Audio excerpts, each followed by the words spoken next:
Watch what's approaching, the supreme moment. Reality striking closer than it seems, don't it? Go ahead, it's for the taking if you want it. If not, the dream dies and you'll be forever haunted. Then confront it. What's good? Welcome back to another session. Now, this is something that I have wanted to do for quite a long time, and I finally sat down and did some research and typed up some notes. So I definitely did want to cover the meta history for leader skills over the course of the lifespan of Dokkan Battle. So I think it'll be a good idea for a lot of us that have been playing for several years. It's a nice little throwback, as well as for newer players that haven't been around, during the early days of Dokkan Battle and the progression throughout the years in the current state of leader skills. So I think overall this will be an interesting video concept overall. And if you do enjoy the video, definitely make sure to like the video. And if you're new to the channel, definitely hit the subscribe button. Alright, let's go ahead and get started. So again, the format is going to be, for this one, we'll cover the early days of Dokkan Battle as the title suggests, and we'll move on, in the series with the progression over the years on the different types of leader skills that were utilized throughout the course of Dokkan Battle. So again, we're going to start from the very beginning with the SR Strength First Form Frieza that was released on January 15th. Now, believe it or not, in the early days of Dragon Ball Z Dokkan Battle, this guy was the best starter SR, and new players were actually recommended to reroll for this unit. It's hard to believe that now because, at the very best scenario, this guy is pretty much treated as an SA fodder for some of the other UR, First Form Frieza units, so it's quite crazy how things have changed over the course of time. Now, this guy had a leader skill of attack increase of 15% for all types and was considered one of the best rainbow leads in the game. Attack plus 25% or Ki plus 2 leads didn't actually exist at this time. So again, this was pretty much imminent upon release. This guy was considered the best leader at the time. So pretty interesting stuff right there, right?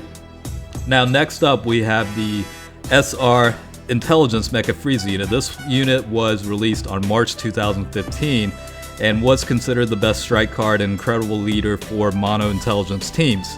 This unit did have a farmable super attack, but players initially used to play with SA1 because strike events were extremely difficult at the time. Now, things are a little bit different nowadays in Dokkan Battle to where it's hard to believe that, but yeah, I remember back then strike events were actually quite difficult. So along with this unit, consistent damage as high attack stats and passive skill of attack increased 32% when Ki is 7 or more. That was actually considered very good at the time. So quite interesting to have a little throwback session and consider how these obsolete units were actually incredible at the time.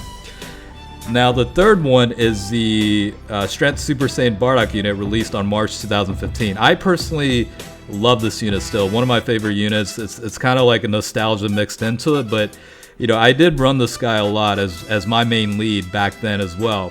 When first released, he had the strongest leader skill in the game with attack increase 25% for all types.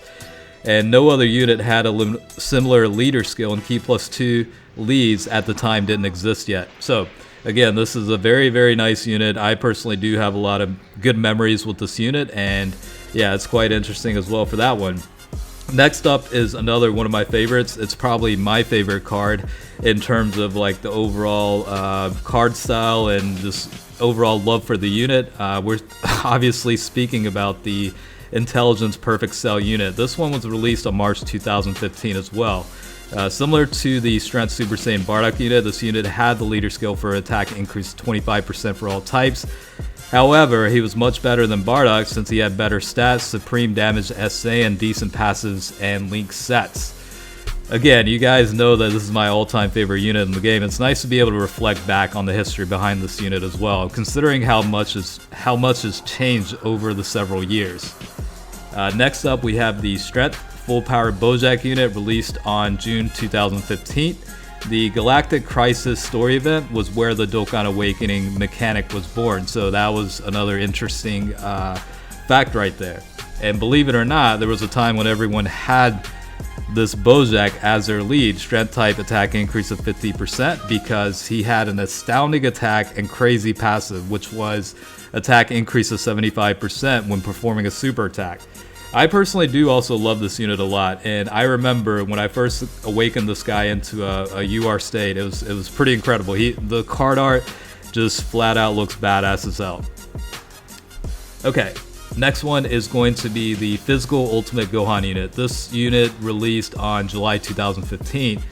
And at this point, All Types Ki +2 wasn't exactly a new leader skill when this unit was released. For example, Elder King Piccolo and Zangia were already existent on the game, but this guy was definitely the first top tier unit to have this setting.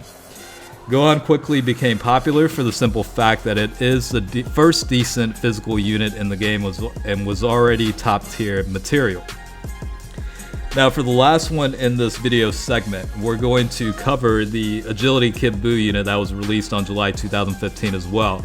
I think nowadays a lot of people, this is considered probably one of the forgotten units, considering how the EZA for the Physical Kid Buu unit is just that much better and honestly a lot more useful in a lot of different team builds and formats. But you know, while everyone was focused on attacker Ki at this time, this unit focused on tanking and healing, and with amazing results. So leader skill increases max HP by 50%, thus making his passive skill recovery of 10% HP at the start of turn more effective. It was basically the base for every good zombie team in Dokkan battle at the time.